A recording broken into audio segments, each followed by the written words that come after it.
Time stories with रोशनी के मंच पर स्वागत है हमारे सभी श्रोताओं का, हमारे नन्हे मुन्ने श्रोताओं का, युवा श्रोताओं का, बड़े श्रोताओं का, मम्मी पापा, दादा दादी, नाना नानी, सबका। उम्मीद है कि आप लोगों का सप्ताह अच्छे से गुजर रहा है। मेरा भी मन किया आप लोगों से मिलने का, तो चली आई एक दिलचस्प और प्रेरणादायक कहानी लेकर अपने प्रिय मित्रों के लिए।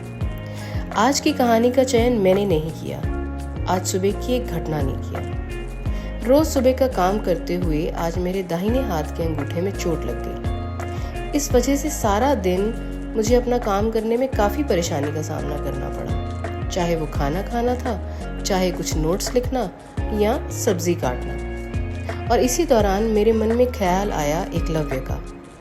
एकलव्य कौन? चलिए जानने के लिए आ जाइए मेरे साथ। आज एकलव्य की कहानी को ही आपको सुनाती हूँ और याद करते हैं उसके बलिदान को, जो उसने हंसते हंसते अपने गुरु द्रोणाचार्य को गुरु दक्षिणा के रूप में दे दिया। लेकिन कहानी शुरू करने से पहले एक रिक्वेस्ट है आपसे, आपके मम्मी पापा से। अगर आपको ये कहानियाँ सुनने में आनंद आता है तो सब्सक्राइब का बटन अभी से प्रेस कर दीजिए। चलें बढ़ें कहानी की ओर।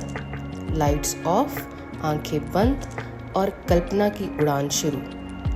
बस जो आप सुन रहे हैं ना, आंखें बंद करके उसकी कल्पना अपने मन की आंखों से करिए और देखिए कितनी बढ़िया मूवी बनती है। चलें शुरू करें एकलव्य की कहानी को। एक समय की बात है, एक निषाद राजकुमार था जिसका नाम एकलव्य था।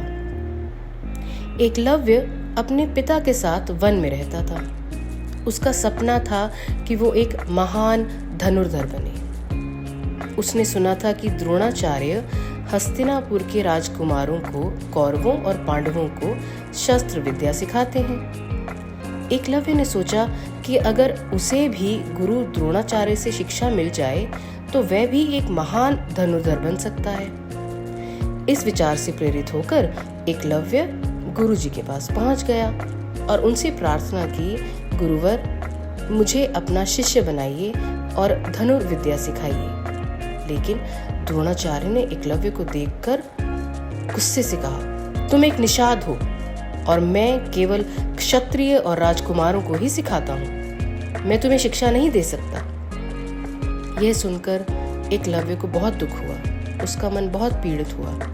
लेकिन उसने निराश होने के बजाय अपने सपने को स्वयं ही पूरा करने का संकल्प किया। वह वापस वन में आया और द्रोणाचार्य की एक मिट्टी की मूर्ति बनाई, ऐसी मूर्ति जैसे कि द्रोणाचार्य खुद भी देखकर हैरान हो जाए। उसने सोचा, यदि गुरु द्रोणाचार्य मुझे स्वयं नहीं सिखा सकते तो मैं उनकी मूर्ति को गुरु मानकर अपने आप अभ्यास करूंगा। एकलव्य ने दिन रात कठिन परिश्रम करना शुरू किया।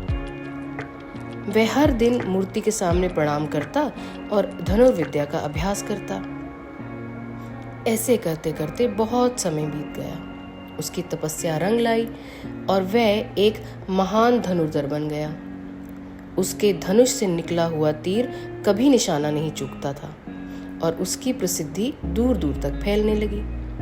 एक दिन पांडव और कौरव वन में शिकार करने आए। उनके साथ उनका कुत्ता भी था।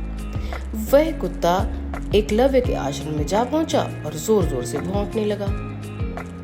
कुत्ते के भौंकने से एकलव्य को अभ्यास करने में परेशानी होने लगी, तो थोड़ा सा खींचकर उसने बाणों से कुत्ते का मुंह बंद कर दिया। एकलव्य ने इतनी कुशलता से बाण चलाए थे कि कुत्ते को बाणों से किसी प्रकार की चोट नहीं लगी। यह देखकर सभी चकित हो गए। अर्जुन ने सोचा कि ऐसा महारत सिर्फ कोई महान धनुर्धर ही कर सकता है। अर्जुन ने द्रोणाचार्य के पास जाकर कहा, गुरुवर आपने मुझे सबसे महान धनुर्धर बनाने का वचन दिया था, लेकिन इस वन में कोई मुझसे भी अधिक बड़ा धनुर्धर है।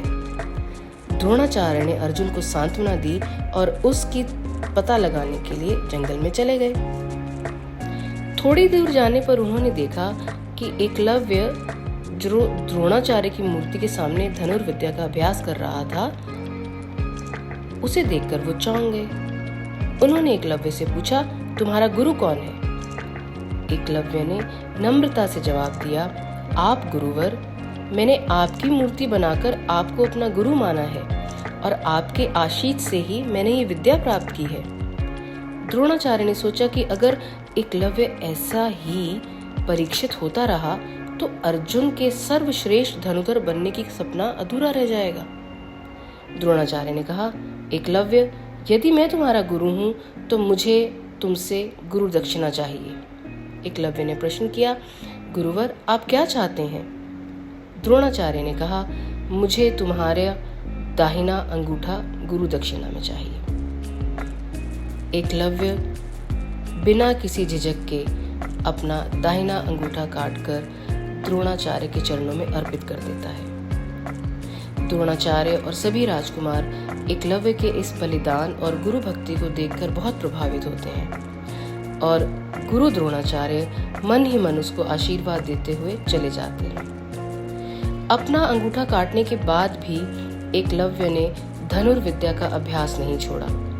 उसने अपने बाएं हाथ से धनुर्विद्या सीखकर फिर से एक महान धनुर्धर की पदवी हासिल की। एकलव्य की कहानी एक अमर कहानी है जो हमें निष्ठा, समर्पण और गुरु भक्ति का महत्वपूर्ण संदेश देती है।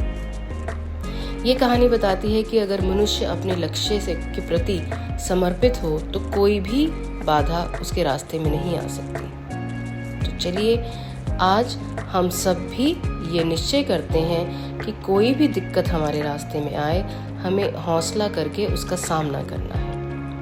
अब इसी के साथ आप सबको शब्बा खैर, शुभ रात्रि और गुड नाइट।